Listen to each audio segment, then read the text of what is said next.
Todos los seres vivos tienen una ontología básica, a lo que nosotros le llamamos un modelo del mundo.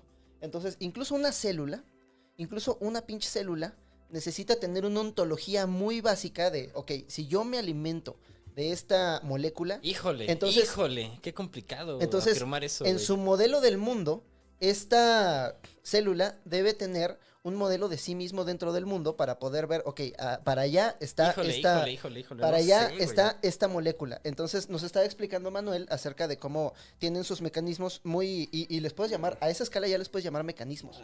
Son mecanismos infinitamente complejos, pero son mecanismos de que yo tengo esta molécula, que cuando entra en contacto con esta otra molécula y ve que la densidad de la molécula de la cual me alimento está para allá. ¿No crees que es como yo tengo darle, una- ¿no crees para que es allá. como darle conciencia a los mopeds? Yo tengo una... No, es que no necesitas- o sea, un poco. o sea, Le- es como- le- Es atribuirles, o sea, estamos Cuando- interpretando. sí, estás Porque al final, o sea, interpretando, la célula, la célula que evoluciona y sobrevive es la más eficiente.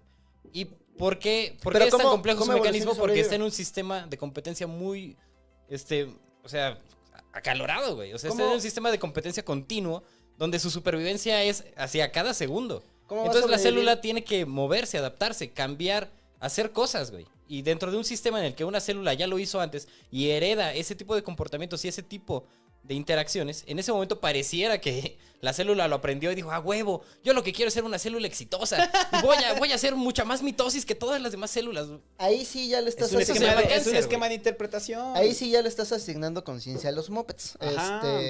Cuando hicimos una entrevista con Nick Lane es un biólogo que escribió un libro acerca del origen de la vida.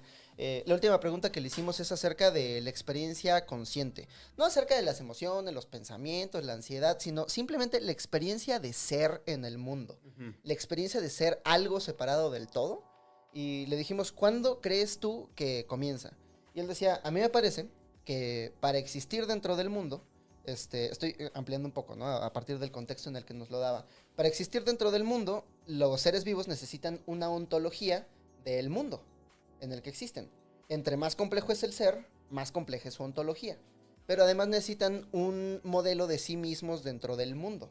Entonces, incluso a la escala de una célula, es muy básico y es muy rudimentario, pero ya podemos hablar acerca de una experiencia de ser en el mundo. Conforme va creciendo la complejidad de los seres, se van añadiendo aparatos de percepción. No solamente percepción externa, ahora puedo ver, sino además aparatos de percepción interna. Puedo percibir mis propios estados físicos. Puedo percibir, por ejemplo, el latido de mi corazón. Puedo percibir, por ejemplo, cómo me siento físicamente, si hay algo malo conmigo. Porque necesitas saber cómo te sientes dentro del mundo para saber si hubo cambios a partir de tu interacción con el mundo, para poder interactuar con él, ¿no? Para saber que estás teniendo un efecto dentro de ti y dentro del mundo. Entonces, a eso ya le podemos llamar una especie de conciencia.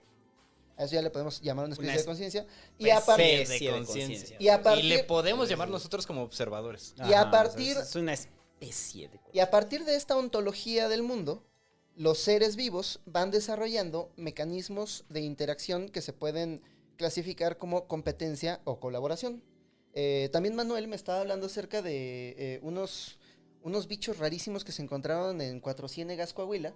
Cuatro Ciénegas, Coahuila es como el lugar favorito de los biólogos porque es un lugar donde la vida es tan escasa, es tan rara, que desarrolla los mecanismos de supervivencia más extraños.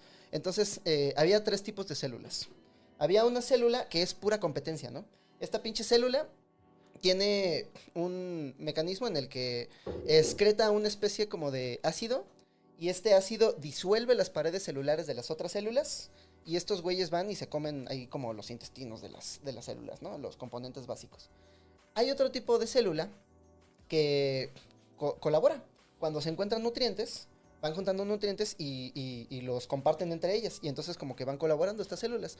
Y lo que se preguntaban era cómo evolucionaron estas células que colaboran si están rodeadas de estas pinches células que excretan ácido y se las chingan. ¿Por qué no han ganado estas células que se lo chingan? Y resulta que hubo una mutación dentro de estas células que fue muy exitosa, que hace que tengan la pared celular más fuerte y puedan soportar el ácido. Entonces se hacen como protectorados. Se hacen como pequeños círculos de estas células como muy fuertes, que pueden soportar el ácido de las células depredador, vamos a ponerles un nombre, y dentro de estos protectorados las células buscan recursos y colaboran. Y afuera de estos protectorados es el infierno, ¿no? Todas están ahí como chingándose unas a otras y comiéndose unas a otras. Entonces, a esa escala tan rudimentaria, ya podemos hablar de estrategias de cooperación y supervivencia. Conforme va creciendo la complejidad de los seres, ya podemos hablar de estrategias de supervivencia que tienen que ver con cooperación y competencia. Sí, es que eso no lo dudo. Y al nivel de los mamíferos, como el vampiro chupa sangre, ya tenemos un sistema límbico que les permite a los seres vivos habitar en estructuras sociales. Nosotros somos la viva representación de una estrategia de cooperación exitosa. Eso es lo que somos. O sea, nuestro cuerpo en sí mismo es eso.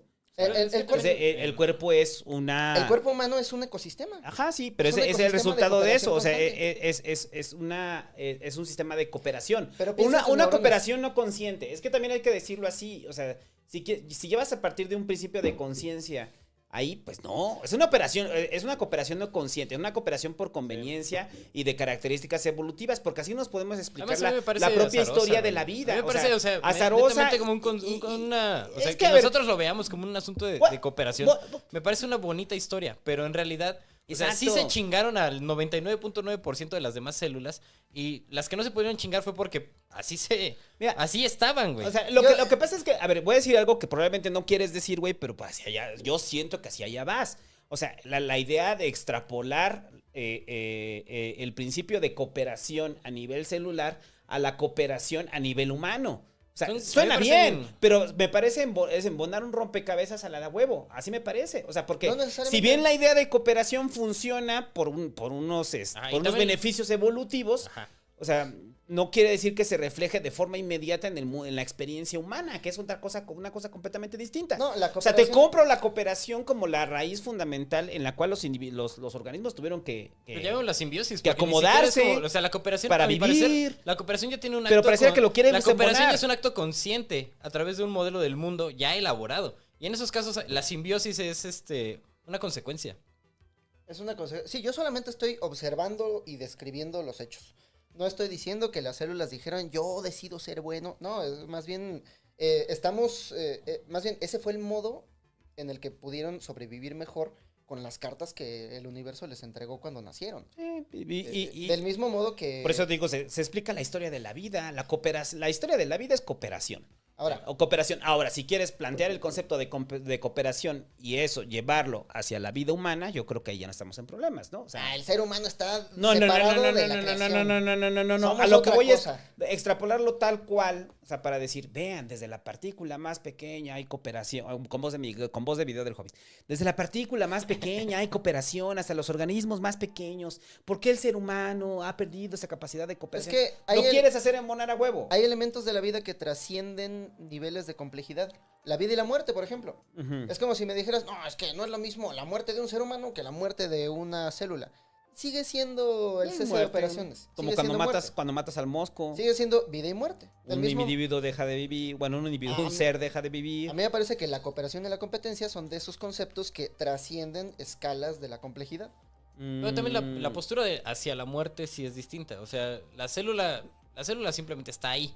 Y hay muchas células que funcionan y muchas células que no funcionan. Muchas más que individuos humanos que sí funcionan y que no funcionan, aunque no parezca. O sea, los individuos sí tienen una conciencia de lo que es morir y la evitan a conciencia. Las células no evitan a conciencia la muerte. Las células actúan conforme están configuradas y las que no lo hacen mueren y no dejan registro de su existencia. Y nosotros hablamos de las victoriosas, hablamos de las células vencedoras, pero nosotros tenemos que abordar el problema completo. O sea, ¿cuántas células no son victoriosas? ¿Cuántas células están completamente defectuosas?